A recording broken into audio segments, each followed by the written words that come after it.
Hello aspirants, हम 6 जनवरी की news items देख लेते हैं।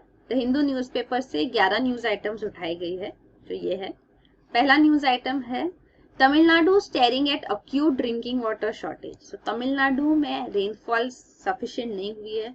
The south west monsoon and the north east monsoon, दोनों विंटर मानसून जो होती है, जो सदर्न स्टेट्स में तमिलनाडु में मिलती है, वो भी डेफिशिएंट रही है। तमिलनाडु के रिजर्वायर्स जो है, डैम्स रिजर्वायर्स, उनका लेवल्स काफी लो हो चुका है, जिसकी वजह से तमिलनाडु एक्सपेक्ट कर रही है अब कि अपर रिपेरियन स्टेट्स जो है, जैसे कि केरला और कर्नाटका, वो उनको असिस्ट करे। तो जो डेड स्टोरेज है केरला के पास, जो डैम्स में अभी स्टोर्ड है, तो वो अगर वो रिलीज करेगी तमिलनाडु को, तो तमिलनाडु की प्रेजेंट वाटर क्राइसिस के उनको ड्रिंकिंग वाटर भी नहीं है। तो जनरली वाटर के लिए फाइट जो होता है, इंटरस्टेट वाटर डिस्प्यूट, वो जनरली इरिगेशन फैसिलिटीज के लिए होता है। पर इस टाइम सिचुएशन ऐसा है, इवन कर्नाटका पहले भी कह चुके हैं सुप्रीम कोर्ट के सामने कि ड्रॉट लाइक सिचुएशन हो गया है। तो इट्स बेसिकली इरिगेशन वाटर के लिए फाइट हो रहा है, पर अब तो ड्रिंकिंग वाटर का भी प्रॉब्लम है, जो तमिलनाडु हाईलाइट कर रहा है। तो वो कह रहे हैं कि काफी जो डैम्स है, जैसे कि मेत्तूर डैम भी जो तमिलनाडु में कावेरी रिवर पे, तो वहां पे भी स्टोरेज अगर 11% भी रहेगा तो it would be sufficient to supply at least to some extent. So if Kerala government release करेगी वाटर, कर्नाटका गवर्नमेंट रिलीज करेगी वाटर, तो तमिलनाडु की डिफिकल्टीज थोड़ी ईज हो सकती है। कर्नाटका गवर्नमेंट के ऊपर ऑलरेडी सुप्रीम कोर्ट का ऑर्डर है कि 2000 क्यूसेक्स ऑफ वाटर उनको रिलीज करना है। तो अगर कर्नाटका गवर्नमेंट ये ऑर्डर को भी मानेगी, तो तमिलनाडु ड्रिंकिंग वाटर अश्योरेंस कर सकता है उन रीजन्स के लिए। तो ये न्यूज आइटम है। यहाँ पे ये बताया गया है कावेरी रिवर में जो के ऊपर जो डैम्स है, कृष्णा राजा सागर डैम कर्नाटका में है, और ये मेत्तूर डैम, मेत्तूर रिजर्वायर की जो बात हुई वो यहाँ तमिलनाडु में है। फिर अगला न्यूज आइटम है government feedback unit under CBI lens. So ये स्पेशल फीडबैक यूनिट एस्टेब्लिश किया गया था दिल्ली गवर्नमेंट से। तो दिल्ली एक्चुअली यूनियन टेरिटरी है, लेकिन ये यूनियन टेरिटरी में गवर्नमेंट इलेक्टेड है। तो there is a legislative assembly, a chief minister. So union territories generally directly governed by the centre होते हैं, तो उनके पास पावर्स नहीं होते, डायरेक्ट गवर्नेंस उनका सेंटर से होता है, और सेंटर का रिप्रेजेंटेटिव वो गवर्नर, जो भी नाम से बोलो, लेफ्टिनेंट गवर्नर जैसे कहा जाता है दिल्ली में, वो गवर्नर के थ्रू ही होता है। तो it's directly administered by the centre. पर out of 7 union territories in India, 2 union territories ऐसी है, दिल्ली और पुडुचेरी, जिनमें डायरेक्टली इलेक्टेड गवर्नमेंट भी है, मतलब लेजिस्लेटिव असेंबली भी है उनकी, और चीफ मिनिस्टर एग्जीक्यूटिव भी बनती है। तो इन केसेस में फिर रिलेशन कैसे होगा, वो एक कंसर्न है। तो फिलहाल हम देख रहे हैं कि दिल्ली में ये कंसर्न काफी स्ट्रांगली उठ के आ रहा है, क्योंकि लेफ्टिनेंट गवर्नर का कंप्लेंट है कि काफी सारे डिसीजंस चीफ मिनिस्टर्स लेते हैं जो गवर्नर को उनके बारे में पता ही नहीं होते। तो ये actually violating the constitutional provisions है, क्योंकि गवर्नर को हर बात की जानकारी होना इंपॉर्टेंट है। तो इसीलिए ये पॉइंट को उठाया गया है। जो फॉर्मर लेफ्टिनेंट गवर्नर थे नजीब जंग, उन्होंने एक पैनल सेटअप किया था, that is called Shunglu panel. So former CAG है, controller and auditor general of India, V K Shunglu, उनको और 2 अदर मेंबर्स है, former chief election commissioner N Gopalaswami और former CVC central vigilance commissioner Pradeep Kumar. ये हाई लेवल पैनल बनाया गया अगस्त 2016 में to look into these irregularities, जो दिल्ली गवर्नमेंट ने इनिशिएटिव्स लिए हैं जिनके बारे में पता नहीं है इवन गवर्नर को। तो ये इरेगुलरिटीज, इन्फॉर्मिटीज की 400 फाइल्स इनके सामने, पैनल के सामने रखी गई है टू स्टडी। तो ये जो स्पेशल फीडबैक यूनिट है, ये भी एक इशू है। ये स्पेशल फीडबैक यूनिट सितंबर 2015 में बनाया गया दिल्ली चीफ मिनिस्टर के थ्रू, और इसके बारे में भी लेफ्टिनेंट गवर्नर को भी नहीं पता था, और इवन सीनियर ब्यूरोक्रेट्स को नहीं पता था।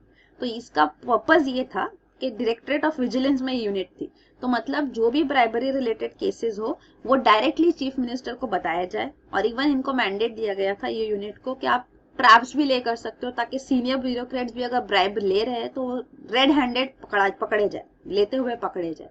तो ऐसे उनका मैंडेट था। लेकिन ये क्योंकि ये लेफ्टिनेंट गवर्नर को इसके बारे में इन्फॉर्म नहीं किया गया था, तो ये एक्चुअली अलाउड नहीं है।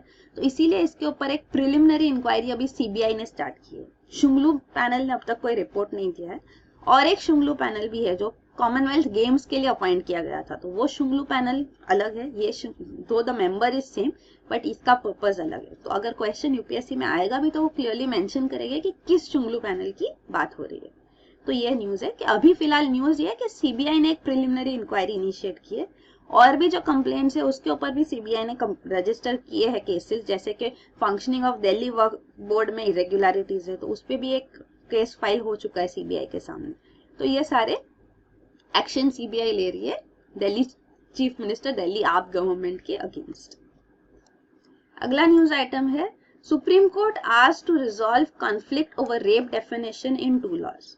तो रेप जो डिफाइन किया गया इंडियन पिनल कोड में, जो कॉलोनियल ब्रिटिश कॉलोनियल एरा का कोड लॉ है, तो इंडियन पिनल कोड के सेक्शन 375 में अगर एक मैन सेक्स करता है अपनी वाइफ के साथ जो 15 साल से कम एज की है, तो उसको रेप कैटेगरी में नहीं डाल सकते। So marital rape is not recognised in India and this is an under age. फिर भी अगर रेप हुआ है तो रिकॉग्नाइज नहीं है क्योंकि वो वाइफ है। So child marriage is a fact in India. Marriage below 18 years of age is actually illegal, but होती है, और होने के बाद सेक्शन 375 इसको प्रोटेक्शन भी देती है।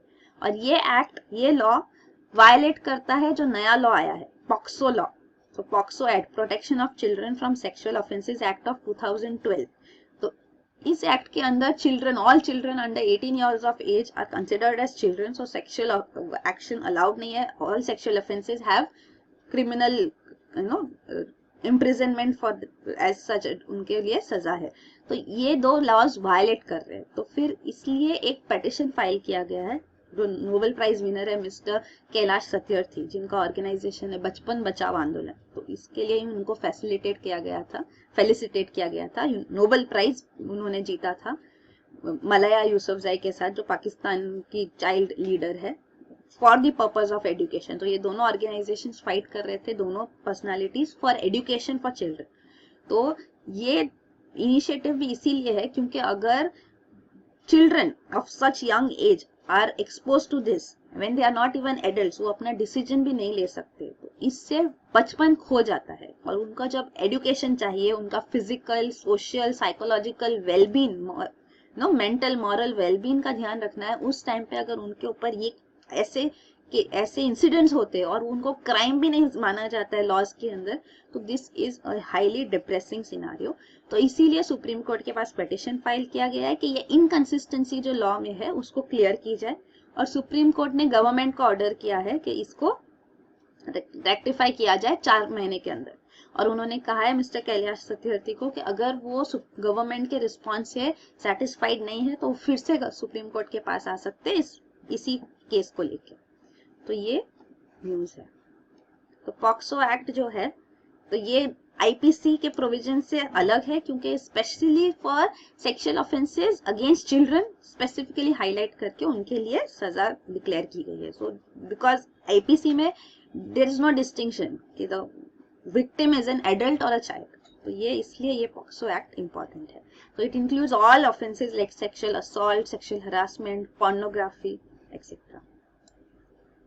फिर अगला न्यूज आइटम है, how will EC decide on the party symbol row in Samajwadi Party. So Samajwadi Party में स्प्लिट एविडेंट है।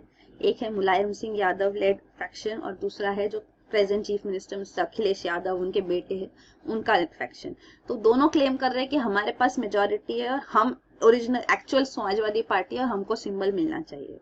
तो ये सिंबल किसको मिलेगा, ये डिसीजन इलेक्शन कमीशन का है। इलेक्शन कमीशन ये डिसीजन पे कैसे आएगी, तो वो स्टडी करेगी इवन द समाजवादी पार्टी का कॉन्स्टिट्यूशन, उनका पूरा ऑर्गेनाइजेशनल स्ट्रक्चर, तो इवन ऑर्गेनाइजेशनल मेंबरशिप किसके पास ज्यादा है वो देखेंगे वो लोग। इवन द लेजिस्लेटिव विंग में किसके पास मेजोरिटी है, जैसे एमएलएज और एमपीज एफिडेविट फाइल करेंगे कि वो किस सेक्शन को एफिलिएट कर रहे हैं, और उस बेसिस पे इलेक्शन कमीशन डिसीजन लेगी कि किस पार्टी के पास मेजोरिटी है और किसको ये सिंबल और नाम मिलना चाहिए। तो वो इलेक्शन कमीशन का डिसीजन होता है। अगर इलेक्शन कमीशन क्लियर डिसीजन पे नहीं आ सकती है तो वो दोनों के लिए ये खारिज कर सकती है, दोनों को अलग नाम लेने होंगे, अलग सिंबल्स लेने होंगे। इवन अभी इलेक्शंस ऑलरेडी शेड्यूल्ड है, डेट्स आ गई है यूपी असेंबली इलेक्शंस की, Feb 7 से स्टार्ट होगी, model code of conduct enforce हो गया है। तो अब अगर इलेक्शन कमीशन इस डिसीजन पे जल्दी नहीं आ सकती है तो it can again in this temporary scenario भी कह सकती है कि दोनों पार्टीज अलग सिंबल और अलग नाम से ये फिलहाल के इलेक्शंस फाइट करें। इवन बाद में अगर 2 पार्टीज मर्ज भी हो रही है, कोई भी पार्टीज मर्ज होती है, तो मर्जर रिकॉग्नाइज करना भी इलेक्शन कमीशन का ही काम है, तो वो इलेक्शन कमीशन के पावर्स में ही आता है। ये सारे पावर्स उनको ये election symbols, reservation and allotment order जो है 1968 का, उससे डायरेक्टली मिलता है। और इलेक्शन कमीशन का ये फंक्शन क्लियरली मेंशन्ड भी है, it recognises political parties allot symbols, तो ये उनका फंक्शन है। फिर अगला न्यूज आइटम है with gifts and goodwill 218 fisherman return from Pakistan. तो पाकिस्तान गवर्नमेंट ने 218 इंडियन फिशरमैन को जो पिछले 12 महीनों में डिटेन किए गए थे उनको रिलीज किया है। इवन 2 हफ्ते भी नहीं हुए पहले 25 दिसंबर को भी उन्होंने 220 इंडियन फिशरमैन को रिलीज किया था। तो ये सारे गुडविल गेस्टर्स है, क्योंकि इंडियन फिशरमैन जो, क्योंकि इंडिया और पाकिस्तान नेबर्स है, तो इंडिया और पाकिस्तान वाटर जो मैरीटाइम बाउंड्रीज है वो भी बाउंड्रीज उनकी है। तो यहाँ से अगर फिशरमैन ज्यादा दूर चले जाते और पाकिस्तानी रीजन टेरिटरी में पहुंच जाते, पाकिस्तानी वाटर्स में पहुंच जाते, तो उन केसेस में पाकिस्तान अथॉरिटीज उनको डिटेन कर लेती है, और वाइस वर्सा अगर पाकिस्तानी फिशरमैन इंडियन वाटर्स में आ जाते तो इंडियन कोस्ट गार्ड अथॉरिटीज उनको डिटेन कर लेती है। और ये जनरली एक्सचेंज किए जाते हैं बाद में, दोनों कंट्रीज का ये इनिशिएटिव लिया जाता है कि वो एक्सचेंज किए जाए, कि वो क्योंकि वो इनोसेंट है एक्चुअली। तो ये एक इनिशिएटिव अभी पाकिस्तान ने लिया है। हालांकि रिलेशंस इंडिया पाकिस्तान के काफी डिटोरिएट हो गए। पठानकोट अटैक तो जैन में हुआ, उरी टेरर अटैक्स जो हुए सितंबर, और फिर जो सर्जिकल स्ट्राइक्स इनिशिएट किए गए, तो the situation at the border was very difficult. तो अब पाकिस्तान इनिशिएटिव ले रही है, वो कह रहे हैं कि उनको पीसफुल रेजोल्यूशन चाहिए ये कॉन्फ्लिक्ट का, और ये गुडविल गेस्चर आया है। अगला न्यूज आइटम है in poll run up no bets on budget. तो पोल इलेक्शन शेड्यूल हो गए 5 स्टेट लेजिस्लेटिव असेंबलीज के लिए, उत्तर प्रदेश, उत्तराखंड, मणिपुर, पंजाब और गोवा। तो अब जैसे शेड्यूल हो गए इलेक्शंस, तो बजट सेशन जो है जनरली एंड ऑफ फेब में स्टार्ट होता है, पर अब गवर्नमेंट ने अनाउंस पहले ही किया था कि हम बजट सेशन को प्रीपोन करेंगे। तो ये प्रीपोनिंग अब वो फेब के फर्स्ट वीक में कर रहे हैं। तो शेड्यूल जो इलेक्शंस का इलेक्शन कमीशन ने अनाउंस किया है, तो वो फेब 8 से लेके मार्च 7 तक चल रहे इलेक्शंस। तो ये टाइम फ्रेम में अगर बजट भी आएगा, तो बजट में जो नए स्कीम्स वगैरह आएगी, तो वो मॉडल कोड ऑफ कंडक्ट को वायलेट करेंगे, क्योंकि नए स्कीम्स इमीडिएटली इलेक्शंस टाइम में आप अनाउंस नहीं कर सकते, क्योंकि वोटर्स इससे इन्फ्लुएंस हो जाते हैं और वो फेयर जस्ट इलेक्शंस नहीं कहे जाएंगे। तो इसलिए ये कंसर्न अपोजिशन पॉलिटिकल पार्टीज ने इलेक्शन कमीशन के सामने रखी है, और वो चाहते हैं कि इलेक्शन कमीशन इस पे डिसीजन ले, और इलेक्शन कमीशन ने कहा है कि हम इस पे डिसीजन लेंगे। पर सेंट्रल गवर्नमेंट कहती है कि नहीं, हम बजट का सेशन चेंज नहीं करेंगे, क्योंकि बजट में जो स्कीम्स वगैरह डेवलपमेंटल वर्क्स अनाउंस हो गए वो बाकी सब स्टेट्स गवर्नमेंट्स के लिए भी है, स्टेट्स के लिए, तो उनका वो काम अफेक्ट होगा। तो ये उनका कहना है, क्योंकि जनरली तो बजट लेट ही होता है, यही साल से ये प्रीपोन किया गया है, अनाउंस किया गया है वो। और दूसरी बात है कि 2012 में जो असेंबली इलेक्शंस हुए थे, तभी भी ऐसे बजट प्रेजेंटेशन के साथ क्लैश आया था, तब बजट को डिले किया गया था। तो ये एक प्रेसिडेंट ऑलरेडी है, और इलेक्शन कमीशन एक इंडिपेंडेंट बॉडी है जो इस पर डिसीजन लेगी। तो हम देखेंगे कि वो डिसीजन क्या आता है। तो ये फिर से न्यूज में आने वाला है। फिर अगला न्यूज आइटम है Sri Lanka task force seeks hybrid war crimes court. तो श्रीलंका में सिविल वॉर जो था, LTTE liberation tigers of Tamil Eelam, जो श्रीलंका टेररिस्ट ऑर्गेनाइजेशन कहती थी, जो तमिल माइनॉरिटी कम्युनिटी है in Sri Lanka, Tamil are the minority और सिन्हालीज आर द मेजॉरिटी। तो ये दोनों तमिल्स को यहाँ पे बहुत सारे एट्रोसिटीज फेस करने पड़े, उनको पॉलिटिकल रिप्रेजेंटेशन भी इतना नहीं मिल पाता था, सिन्हाली मेजॉरिटी उस पर डोमिनेट होती थी। तो इसलिए LTTE ऑर्गेनाइजेशन भी डेवलप हुआ, जो टेररिस्ट ऑर्गेनाइजेशन था, वायलेंट एक्टिविटीज यूज करता था, चाइल्ड सोल्जर्स भी उनके एम्प्लॉयमेंट में थे, उनके रिक्रूटमेंट में थे। तो ये सारे पॉइंट्स तो है ही। LTTE को एलिमिनेट कर दिया गया है, श्रीलंका ने LTTE खत्म कर दिया है। पर अब उसके बाद क्या, तो इसके बाद चाहिए रिकंसिलिएशन हो। रिकंसिलिएशन मतलब अभी कमिंग टुगेदर हो, ताकि जो इश्यूज पहले रिजॉल्व हो सके, जो सारे इश्यूज है, और कंट्री टुगेदर आगे बढ़ पाए। तो रिकंसिलिएशन के लिए इम्पोर्टेंट है कि पॉइंट्स ऑफ व्यू ले जाए लोगों के। तो रिकंसिलिएशन पैनल तो ऑलरेडी बना है, क्योंकि जो United Nations human rights UNHRC जो ह्यूमन राइट्स कमीशन, इन्होंने रेजोल्यूशन पास किया था जो श्रीलंका को स्पॉन्सर्ड था, मतलब श्रीलंका के इनिशिएटिव से हुआ था 2015 में। तो उसके अंदर 4 मैकेनिज्म्स थे रिकंसिलिएशन के लिए। पहला था truth, justice, reconciliation and non recurrence, मतलब सच्चाई सामने आए, जस्टिस मिले और रिकंसिलिएशन हो और नॉन रिकरेंस हो, मीन्स फिर से पहले जैसा स्टेटस ना बन जाए, ये रिकर ना हो, फिर से ना हो। दूसरा था point office of missing persons, क्योंकि देखा गया है कि इस टाइम फ्रेम में काफी सारे लोग गायब हो गए और ये अभी भी पॉइंट आउट किया जाता है, मतलब गवर्नमेंट इंटरोगेशन के लिए, इन्वेस्टिगेशन के लिए पुलिस ऑफिशियल्स, आर्म फोर्सेस जिनको उठाती है उनका फिर कोई ट्रेस ही नहीं रहता। तो ऑफिस ऑफ मिसिंग पर्सन्स ये कंसर्न है, तो इसके ऊपर वर्क किया जाए। ऑफिस ऑफ रिपेरेशन के जो भी इश्यूज है उनको रिजॉल्व करने के लिए, और judicial mechanism with special council के जुडिशियल जो वॉर क्राइम्स है वगैरह उन पे एजुडिकेशन हो, जस्टिस हो, तो इसलिए एजुडिशियल मैकेनिज्म प्लेस पे हो। तो अब जो है ये कंसल्टेशन टास्क फोर्स जो अपॉइंट किया गया था जैन 2016 में, एक साल पहले प्राइम मिनिस्टर रनिल विक्रमसिंघे ने अपॉइंट किया था। इसका फंक्शन ये था कि रिकंसिलिएशन मैकेनिज्म के लिए नेशन में क्या व्यूज है, श्रीलंकन पीपल उसके बारे में क्या सोचते, वो व्यूज वो कलेक्ट करे, कोलेक्ट करे और गवर्नमेंट के सामने रखे। तो ये CTF कंसल्टेशन टास्क फोर्स ने अभी पॉइंट ऑफ व्यूज ये रखे हैं कि अगर रिकंसिलिएशन चाहिए तो जुडिशियल मैकेनिज्म में जो वॉर क्राइम्स के ऊपर जस्टिस होगा, प्रोसिक्यूशन होगा, उसमें फॉरेन जजेस और लोकल जजेस दोनों हो। वो ये हाइब्रिड मतलब दोनों हो गए तो वॉर केसेस में। तो ये इंपॉर्टेंट है, तभी लोगों को भरोसा आएगा और वो फेथ रख पाएंगे गवर्नमेंट में, क्योंकि अभी लैक ऑफ फेथ है। तो ये उन्होंने क्लियरली रखा है पॉइंट ऑफ व्यू। पर प्राइम मिनिस्टर रनिल विक्रमसिंघे ने क्लियरली मना किया कि कोई इंटरनेशनल जजेस, फॉरेन जजेस नहीं इन्वॉल्व होंगे।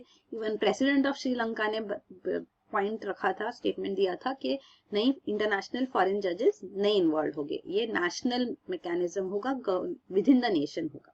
तो ये एक बात है। और सारे कंसर्न्स भी है जो उन्होंने, जो कॉम्प्रिहेंसिव ये टास्क फोर्स ने पुट फोर्थ किया है, क्योंकि लोगों के ये कंसर्न्स है। तो एक है कि कॉन्स्टिट्यूशनल रिफॉर्म्स चाहिए, जो नॉर्दर्न एंड ईस्टर्न प्रोविंसेस है जहाँ पे तमिल्स माइनॉरिटी में है, तो वहाँ पे उनको सेपरेट पावर्स दिए जाए, फेडरल स्ट्रक्चर बनाया जाए जहाँ पे प्रोविंसेस को भी पावर दिए जाए। ये सारे प्रोविजंस कॉन्स्टिट्यूशनल रिफॉर्म से ये इम्प्लीमेंट किए जाए। डीमिलिटराइजेशन हो इस रीजन में, जो प्राइवेट लैंड आर्म्ड फोर्सेस ने ऑक्यूपाई कर लिया वो रिटर्न किया जाए अब इन रीजन्स में। लाइवलीहुड अपॉर्चुनिटीज, एम्प्लॉयमेंट अपॉर्चुनिटीज लाई जाए इन रीजन्स में। और जो प्रिवेंशन ऑफ टेररिज्म एक्ट है जो श्रीलंका का, जो अभी भी इन फोर्स है और यूज किया जाता है इन रीजन्स में, उसको रिपील किया जाए। तो ये सारे पॉइंट्स ऑफ व्यू उन्होंने रखा है। तो यही है कि विक्टिम्स और परपेट्रेटर्स, मतलब जो अफेक्ट हुए और जिन्होंने ये क्राइम्स की है, वो दोनों साइड पे, तमिल्स और सिन्हालीज दोनों, विक्टिम्स भी यहाँ पे है दोनों साइड पे और परपेट्रेटर्स ऑफ द क्राइम भी दोनों साइड पे है। तो perpetrators of crime even on the Sinhala side जो है, जो जिनको मेंशन किया गया है, वो आर्म्ड फोर्सेस है, पुलिस फोर्सेस है, इवन LTTE भी परपेट्रेटर्स ऑफ क्राइम में ही आता था। और even Indian peace keeping forces जो श्रीलंका में थे, ये मिलिट्री कंटिजेंट श्रीलंका में राजीव गांधी गवर्नमेंट के टाइम पे भेजा गया था फ्रॉम 1987 टू 1990। तो इनको भी मेंशन किया गया है कि इन्होंने भी वॉर क्राइम्स या क्राइम्स इन्होंने भी कमिट किए हैं। फिर अगला न्यूज आइटम है new norms likely for top PSU bank post. तो बैंक्स बोर्ड ब्यूरो करके एक अथॉरिटी बनाई गई है। इनका chairman former controller and auditor general of India Vinod Rai है। और इस बैंक का मेजर फंक्शन ये है कि वो बैंक एफिशिएंसी जो है इन पब्लिक सेक्टर बैंक्स की एफिशिएंसी क्वाइट लो है, तो उसको इम्प्रूव करने के लिए इनिशिएटिव्स लिए जाए। और इनके मैंडेट में आता है appointment of high level post to high level post, even how to make banking employees wage payment में भी कैसे इनका एफिशिएंसी लाया जाए, वो एस्पेक्ट पे भी उन्होंने डिस्कस किया है। प्लस जो नॉन परफॉर्मिंग एसेट्स है, जो पब्लिक सेक्टर बैंक्स में काफी हाई लेवल पे है compare to private sector banks, उसको कैसे रेक्टिफाई किया जाए। तो ये सारे पॉइंट्स इनके कंसिडरेशन में है। तो अभी पॉइंट्स ऑफ व्यू उन्होंने लाए हैं सामने।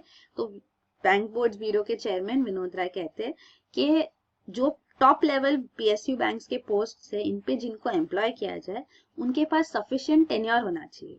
अगर कोई के पास बहुत कम टेन्योर है, उनको अपॉइंट किया गया, उन्होंने डिसीजंस लिया और वो डिसीजंस के रिजल्ट्स कैसे आते, तो वो अकाउंटेबिलिटी नहीं ला पाते, क्योंकि उससे पहले तो वो रिजाइन हो जाते। तो एटलीस्ट सजेशन है कि एटलीस्ट 6 years टर्म बाकी हो रेजिग्नेशन रिटायरमेंट को, तभी ही किसी को ये अपॉइंट करना चाहिए एट दी टॉप पोस्ट, ताकि अकाउंटेबिलिटी उनके ऊपर लाई जा सके। तो वो एक बात है।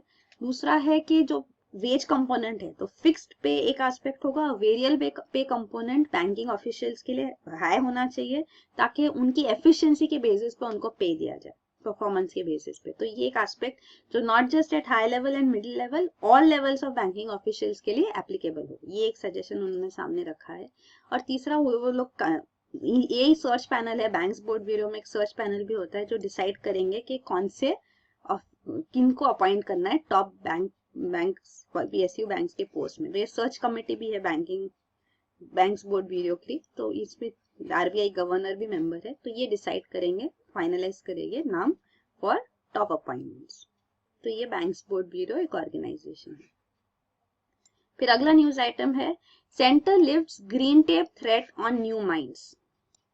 ये पहले भी न्यूज में था कि जो माइनिंग लीजेस दिए गए हैं, तो हर माइनिंग लीज अभी ऑक्शन से ही माइनिंग राइट्स दिए जा सकते हैं। तो जो mines and mineral development and regulation act आया है 2015 का, तो हर माइनिंग राइट ऑक्शन से ही होगी। और जो माइनर्स को ये राइट्स दी गई है, तो उनको लेटर ऑफ इंटेंट दिया जाता है फॉर ऑपरेटिंग द माइन। तो ये लेटर ऑफ इंटेंट 2 साल के लिए एप्लीकेबल है। तो ये जैन 2015 में जो दिए गए लेटर ऑफ इंटेंट जो सारे स्टेट गवर्नमेंट्स ने दिए, ये स्टेट गवर्नमेंट्स के थ्रू इम्प्लीमेंट होता है ऑक्शनिंग। तो ये 2017 में अब जैन में एक्सपायर हो रहा है। तो ये 2 साल लेटर ऑफ इंटेंट का जो था वो कंप्लीट हो गया है, पर अब तक उनको एनवायरमेंटल क्लियरेंस नहीं मिल पाई है। तो ऐसे 300 प्रपोज माइंस है। तो इनको फियर था कि अब आगे क्या होगा, क्योंकि अब तक प्रोजेक्ट स्टार्ट भी नहीं हुआ है, क्योंकि क्लियरेंस नहीं मिला है। तो अब सेंट्रल गवर्नमेंट ने ये क्लियर किया है कि इनका ये लेटर ऑफ इंटेंट कंटिन्यू होगा, एक्सटेंशन मिलेगा इनको, पर उनको ऑपरेशन स्टार्ट करने नहीं दिया जाएगा जब तक एनवायरमेंटल क्लियरेंस नहीं मिलता। तो this is the new lease of life. तो ये जो ग्रीन टेप था, जैसे रेड टेपिज्म होता है, तो ये एनवायरमेंट क्लियरेंस की वजह से जो रुक गया है, तो इसलिए उसको ग्रीन टेप कहा जा रहा है। तो ग्रीन टेप थ्रेट अभी हट गया है। फिर अगला न्यूज आइटम है, export infrastructure scheme on the anvil.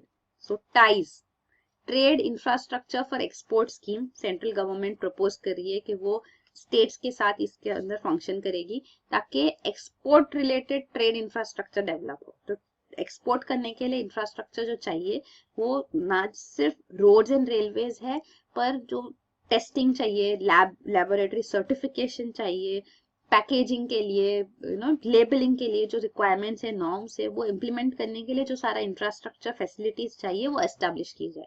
तो सारे स्टेट्स ने इसको फुलफिल नहीं किया है, तो स्टेट्स को इसमें असिस्ट करने के लिए ये स्कीम लाई जाएगी। तो ये एक एस्पेक्ट है। इवन कॉमर्स मिनिस्ट्री कह रहे हैं कि इंडियन रोड जो है उसमें मेजर कार्गो पास थ्रू होता है, जैसे नियरली 65% कार्गो इंडियन रोड्स के थ्रू कैरी होता है। हालांकि ग्लोबली रेलवेज के ऊपर मेजर बर्डन होता है, तो इंडिया में ये एस्पेक्ट नहीं है, मेजर कंट्रीब्यूटर रेलवेज नहीं है। तो यहाँ पे भी वर्क करने की जरूरत है, लास्ट माइल कनेक्टिविटी लाने की जरूरत है, रोड्स को भी इम्प्रूव करने की जरूरत है।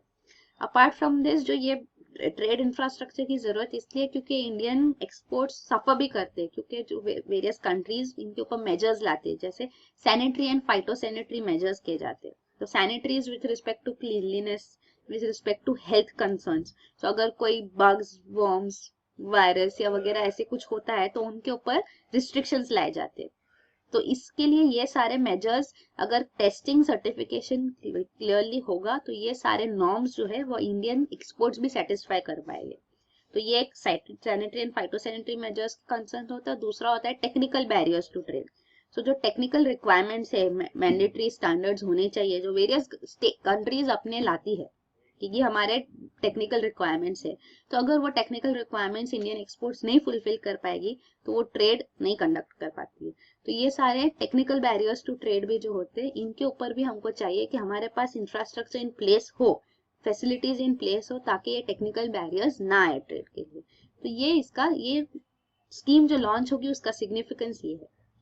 ये सारे काफी स्टैंडर्ड टर्म्स है, तो ये इकोनॉमी रिलेटेड आपको पता होने चाहिए।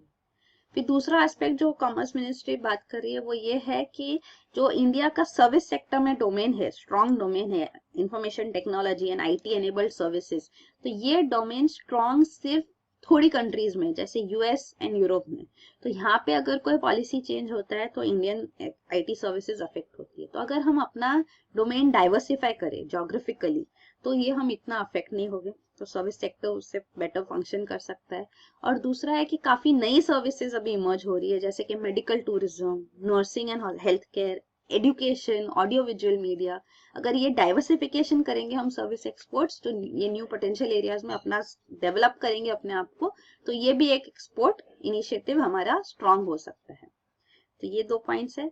प्लस फाइनली उन्होंने अनाउंस किया है कॉमर्स मिनिस्ट्री ने कि हम लॉजिस्टिक्स परफॉर्मेंस इंडेक्स सारे स्टेट्स का जल्दी अनाउंस करेंगे। तो इसमें रैंकिंग की जाएगी स्टेट्स की बेस्ड ऑन फैसिलिटीज कि हाउ कैसे वो लोग ट्रेड को फैसिलिटेट करते हैं और उनका लॉजिस्टिक्स कितना इम्प्रूव्ड है। Logistics is regarding movement of commodities, तो वो लॉजिस्टिक्स कितना वेल इन प्लेस है, ट्रेड रिलेटेड फैसिलिटीज कितने वेल इन प्लेस है, उसके ऊपर ये इंडेक्स होगा। द लास्ट न्यूज आइटम है Israel harnessing sunshine with world's tallest solar tower.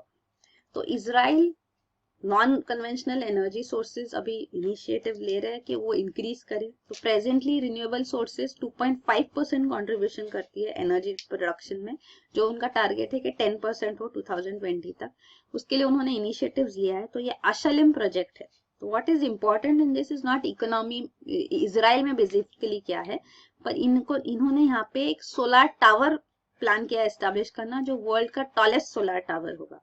तो सोलर एनर्जी के लिए वो लोग इनिशिएटिव्स यहाँ जो ले रहे हैं, तो वो फोटोवोल्टेइक सोलर पैनल्स होते हैं जनरली। तो photovoltaic solar panels directly sunlight को इलेक्ट्रिसिटी में कन्वर्ट करके यूज करते हैं। पर ये सोलर टावर्स जो होते हैं ये सोलर थर्मल मेथड होती है, मतलब यहाँ डायरेक्टली सोलर एनर्जी इलेक्ट्रिसिटी में कन्वर्ट नहीं होती है। सोलर एनर्जी पहले थर्मल एनर्जी बनती है जो स्टोर की जा सकती है और बाद में इलेक्ट्रिसिटी ग्रिड में कनेक्ट की जा सकती है, इसलिए ये इंपॉर्टेंट है। तो यहाँ पे ये हीलियोस्टैट्स होते हैं, जो ये मिरर्स है। तो सोलर टावर जो होता है उसको सराउंड किया जाता है हीलियोस्टैट से, ये मिरर्स से।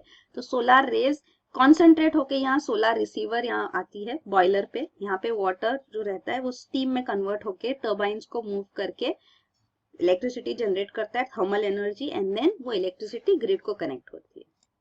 तो ये एनर्जी रिलेटेड न्यूज आइटम है कि साइंस सोलर एनर्जी का जनरेशन कैसे अलग अलग मेथड से होता है। एक फोटोवोल्टेइक सोलर पैनल से और दूसरा सोलर टावर अप्रोच है या जो सोलर थर्मल मेथड है, तो इसलिए ये इम्पोर्टेंट है। तो यही आज के न्यूज आइटम्स। Thank you.